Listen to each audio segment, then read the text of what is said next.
मेरी शादी की पहली रात मैं घूंघट ओढ़े बैठी थी। मेरे पति जैसे ही मेरे करीब आए तो वो गुस्से से खड़े हो गए और कहने लगे, तुम्हारे शरीर से इतनी गंदी बदबू आ रही है।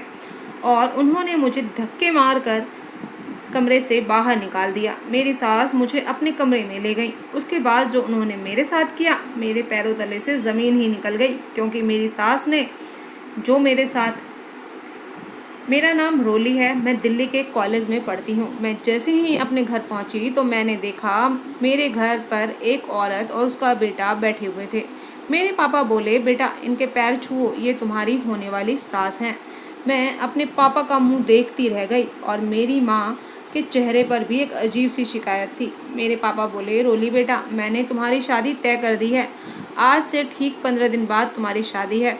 उस औरत को मैं पसंद आ गई तो उसने मुझे चुन्नी उड़ाकर मेरे गोद में नारियल और कुछ फल डालकर मेरा रोका कर गई। उस औरत के जाने के बाद मेरी माँ गुस्से से बोली कि आपने बिना मेरी और रोली की मर्जी जाने ये रिश्ता कैसे तय कर दिया। पापा मेरी माँ से बोले, रोली मेरी भी बेटी है और मैं उसका अच्छा बुरा जानता हूँ, तो मुझे तुमसे पूछने की ज़रूरत नहीं। तभी मैं बोली, पापा मुझे अभी शादी नहीं करनी है, अभी मुझे अपनी पढ़ाई पूरी करनी है, मैं कुछ बनना चाहती हूँ। पापा आप तो हमेशा मेरी खुशी का ख्याल रखते हैं, बिना मुझसे पूछे आप मेरे लिए कुछ भी नहीं कर रहे थे, तो आज आपने मेरी शादी बिना मेरी मर्जी के कैसे तय कर दी। मैं वहाँ से रोते हुए अपने कमरे में आ गई। थोड़ी देर बाद पापा मेरे कमरे में आए और बोले, रोली बेटा, मेरी मजबूरी है तभी मैं तुम्हारी शादी कर रहा हूँ। मेरे पापा मेरे सर पर हाथ रखकर कमरे से बाहर चले गए। मेरी माँ बोली, अब तुम ही इस रिश्ते के लिए मना करो। रोली बेटा, तुम्हारे पापा मेरी बात तो सुनने से रहे। मैंने अपनी माँ से कहा, माँ पापा की कोई मजबूरी है जो मैं नहीं जानती, लेकिन मैंने शादी के लिए हाँ कर दी है। ठीक 15 दिन बाद मेरी शादी हो गई और मैं मायके से विदा होकर ससुराल की तरफ आ गई। आधे रास्ते से जैसे ही गाड़ी गांव की तरफ मुड़ी तो मैं हैरान हो गई, क्योंकि मैं तो शहर में पली बड़ी थी और मेरे पापा बहुत अच्छे से जानते थे कि मुझे गांव बिल्कुल नहीं पसंद है। फिर भी मेरी शादी गांव में क्यों कर दी। मुझे अपने पापा पर बहुत गुस्सा आ रहा था कि उन्होंने मुझे एक बोझ समझकर मेरी शादी एक गांव में कर दी। कुछ देर बाद गाड़ी एक घर के बाहर रुकी और मेरी सास ने मुझे गृह प्रवेश करने के लिए बोला और उन्होंने मुझसे ढेर सारी रस्में करवाईं। मुझे इस बात की खुशी थी कि घर ठीक ठाक था। रस्में पूरी होने के बाद कुछ लड़कियां मुझे मेरे कमरे में लेकर गईं और मुझे बेड पर बैठा दिया। मैं थकी हारी बेड पर घूंघट ओढ़े बैठी थी कि तभी मुझे किसी के आने की आहट हुई। मुझे लगा मेरे पति नवीन होंगे, लेकिन जैसे ही उन्होंने मेरा घूंघट ऊपर उठाया तो वो मेरी सास थी। मेरी सास बोली, उठो बहू, तुम मेरे साथ आओ। मुझे लगा अभी कोई और रस्म बाकी होगी, तो मैं उनके पीछे पीछे चली गई। मेरी सास मुझे घर के पीछे वाली गौशाला में ले गई और मुझसे गाय का गोबर निकलवाया और मुझसे पूरे आंगन को लीपने को कहा। मुझे बहुत गुस्सा आ गया। मैंने आज तक ऐसा कोई काम नहीं किया था। मैं शहर में पली बड़ी थी। मैंने अपनी सास को मना कर दिया तो मेरी सास बोली, बहू मुझे ना नुकर करने वाली बहू बिल्कुल भी पसंद नहीं है। मेरा बेटा भी बचपन से यही काम करता आया है और मैं चाहती हूँ कि तुम भी ये काम करो, तभी तुम मेरी पसंद की बहू कहलाओगी। मेरा इस घर में पहला दिन था तो मैं बात को ज़्यादा नहीं बढ़ाना चाहती थी। मैंने गोबर निकाल कर आंगन को लीप दिया और मन ही मन सोचने लगी कि इसकी शिकायत मैं अपने पति से करूँगी। शादी की पहली ही रात तुम्हारी माँ ने मुझसे गोबर निकलवाया और आंगन भी लिपवाया। आंगन लीपने के बाद मेरी सास ने मुझे वापस मेरे कमरे में भेज दिया। कुछ देर बाद मेरे पति नवीन मेरे कमरे में आए। आने के बाद उन्होंने मेरा घूंघट उठाया और जैसे ही मेरे करीब आए तो गुस्से से खड़े हो गए। मुझसे बोले, तुम्हारे शरीर से कितनी गंदी बदबू आ रही है। तुमको इतनी भी तमीज़ नहीं है कि शादी की पहली ही रात अपने पति के पास साफ सुथरा रहकर जाना चाहिए। मैं नवीन से कुछ कह पाती उससे पहले ही उन्होंने मेरा हाथ पकड़कर मुझे कमरे से बाहर धक्का मारकर निकाल दिया। मैं बाहर बहुत देर तक रोती रही, लेकिन नवीन ने दरवाज़ा नहीं खोला। फिर मेरी सास मेरे पास आई और बोली, क्या बात है बहू, तुम क्यों रो रही हो। मैं रोते रोते बोली, माँ जी, इन्होंने मुझे कमरे से बाहर निकाल दिया। मेरी सास बोली कि मेरा बेटा तो बचपन से ही ये काम करता आया है, तो आज उसे इतनी परेशानी क्यों हुई। मेरा बेटा शहर की लड़की से शादी नहीं करना चाहता था, इसीलिए मैंने तुमसे गोबर निकलवा कर आंगन लीपने को कहा था, ताकि मेरे बेटे को ये लगे कि तुम गांव के सारे काम कर सकती हो और वो तुम्हें अपना ले। मेरी सास मुझे अपने कमरे में ले गई और बोली, बहू तुम आज यहीं सो जाओ, मैं तुम्हें जो कहती हूँ कल सुबह से वही करना, फिर देखना कि नवीन तुम्हें कैसे खुशी खुशी अपनाता है। सुबह हुई तो मेरी सास ने मुझे एक लाल रंग की साड़ी दी और कहा कि बहू तुम ये लाल रंग की साड़ी पहनकर तैयार हो जाओ और नवीन तुम्हें अपने पास बुलाए तो मत जाना, तुम उसको नखरे दिखाना जिससे कि वो तुम्हारे पास आना चाहे। जैसे मेरी सास ने कहा था मैंने वैसा ही किया। मैं नहा धोकर तैयार हो गई और जैसे ही नवीन ने मुझे देखा तो वो मुस्कुरा दिए। मैं उनकी तरफ ना देखने का बहाना करके दूसरे काम में लग गई। कुछ देर बाद नवीन ने मुझे आवाज़ दी, रोली ज़रा कमरे में आना। मैं उनसे कहने लगी, कल रात ही तो आपने मुझे कमरे से बाहर निकाला है, तो अब मुझे क्यों बुला रहे हैं।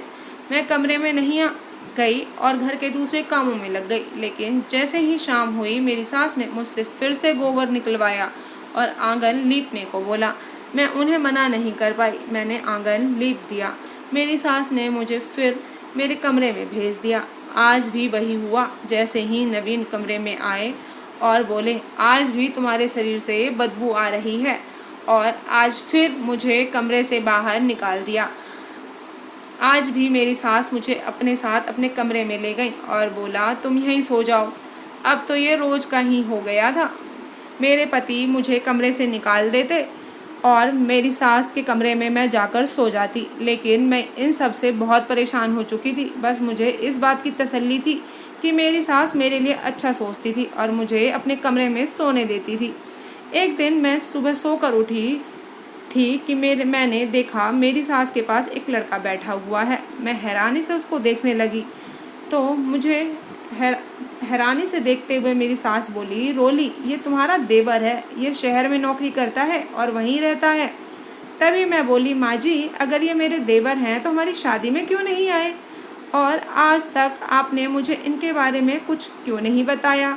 मेरी सास बोली, बहू शादी इतनी जल्दबाजी में हुई थी कि ये आ नहीं पाया। तुम दोनों बातें करो जब तक मैं बाहर का काम कर लेती हूँ। मेरा देवर मुझे देखकर बोला, भाभी आप कुछ परेशान सी लग रही हैं, आप मुझे बताइए क्या परेशानी है, और हाँ आप यहाँ माँ के कमरे में क्यों सो रही हो। मैंने रोते हुए अपने देवर को सारी बात बता दी कि कैसे माँ जी ने मुझसे गोबर निकलवाया और आंगन लीपने को बोला। मैंने लीप दिया और मेरे पति ने मुझे बदबू आने के कारण से मुझे कमरे से बाहर निकाल दिया। भाभी आप ये क्या बात कर रही हो, हमारे घर में तो ये काम शुरू से ही नौकर करते आ रहे हैं। आप एक काम करो, आज आप गोबर निकालने मत जाना, आप मुझे कोई अपनी एक साड़ी दे दो, मैं शाम का गोबर निकालने जाऊंगा और आप अपने कमरे में ही रहना। शाम को मैंने अपने देवर को एक साड़ी निकाल कर दे दी और वो साड़ी पहनने के बाद बाहर को चले गए। मेरी सास को लगा कि मैं गोबर निकालने चली गई, लेकिन मैं अपने कमरे में ही छिपकर बैठी थी। कुछ देर बाद मेरे पति नवीन कमरे में आए और मुस्कुराते हुए बोले, आज तुम्हें कैसे हमारे लिए टाइम मिल गया, आज तो चमत्कार हो गया। रोली तुम्हारे शरीर से बदबू भी नहीं आ रही है और आज तुम बहुत खूबसूरत भी लग रही हो। मैंने अपने पति से कहा कि आप भी तो गोबर निकालते थे, तो अगर मेरे से बदबू आती है तो आपको इतनी परेशानी क्यों होती है। नवीन बोले, ये क्या बोल रही हो रोली, मैं शुरू से ही शहर में रहा हूँ और मैं गांव की लड़की से कभी भी शादी नहीं करना चाहता था। मैं तो शुरू से ही शहर की पढ़ी लिखी लड़की से शादी करना चाहता था और उसको अपने साथ शहर में ही रखना चाहता था। मैंने हैरानी से बोला, ये आप क्या बोल रहे हैं, वो तो माँ जी ने कहा था कि आप शहर की लड़की से शादी नहीं करना चाहते, आप तो गांव की लड़की से शादी करना चाहते थे, आप बचपन से गोबर निकालने का काम करते हो। नवीन बोले, नहीं ऐसा कुछ भी नहीं है, माँ कहाँ है, मैं अभी माँ से बात करता हूँ। मेरे पति अपनी माँ को ढूंढते हुए बाहर आ गए तो हमने सुना कि मेरी सास मेरे देवर को पीछे की तरफ गौशाला में डांट रही है। तो यहाँ क्या कर रहा है। मेरे पति मेरे देवर को मेरी साड़ी में देखकर हैरान हो गए और दूर खड़े होकर मेरी सास की बातें सुनने लगे। माँ जी मेरे देवर से कह रही थी कि तू यहाँ गोबर निकालने क्यों आया है और आज वो कहाँ है। मैंने उससे गोबर निकालने को कहा था ताकि मेरा बेटा इस लड़की को नापसंद करके तलाक दे दे और मेरा बदला पूरा हो जाए। उस लड़की के बाप ने मुझे जो धोखा दिया था, मैं उसका बदला उसकी बेटी से लेना चाहती हूँ। मैं और रोली के पापा अमित एक ही कॉलेज में पढ़ते थे। हम दोनों को प्यार हो गया, लेकिन अमित के परिवार वालों ने हमारी शादी के लिए नहीं माने। अमित की शादी कहीं और करा दी, जिसका सदमा मुझे बहुत गहरा लगा था। फिर मेरी शादी तुम्हारे पापा से हो गई। मैं किसी काम से बाहर गई थी, मुझे वहाँ अमित दिखाई दिया। उसको देखते ही मेरे अंदर का खून खौल उठा और मैं उसके सामने जाकर खड़ी हो गई। अमित मुझे देखते ही पहचान गया। अमित मुझे देखते ही बोला, कैसी हो तुम रेखा? तुम मुझे माफ़ कर दो, मैंने तुम्हारे साथ शादी ना करके बहुत बड़ा अन्याय किया।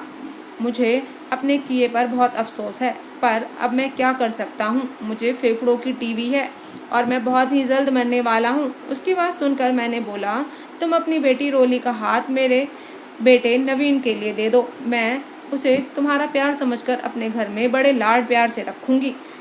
लेकिन असल में तो मैं अमित का बदला उसकी बेटी रोली से लेना चाहती थी। मैं रोली की शादी अपने बेटे से करवाकर अब उसका तलाक करवा दूंगी, जिससे मेरा बदला पूरा हो जाएगा और वो अपनी बेटी के गम में तड़प तड़प कर मरेगा। अब मुझे समझ आया कि मेरे पापा मेरी शादी इतनी जल्दी क्यों करना चाहते थे। मुझे अपने पापा की बीमारी के बारे में सुनकर बहुत रोना आया। मेरे पति गुस्से से बोले, बस करो माँ, अगर इसमें गलती रोली के पापा की थी तो मेरा और रोली का क्या कसूर था? आप हम दोनों से बदला क्यों ले रही हैं? आपने तो रोली को छोड़ो, अपने सगे बेटे को की ज़िंदगी भी खराब करने में कोई कसर नहीं छोड़ी। वो तो मेरे भाई ने आपकी पोल खोल दी, नहीं तो मैं और रोली कभी भी एक नहीं हो पाते।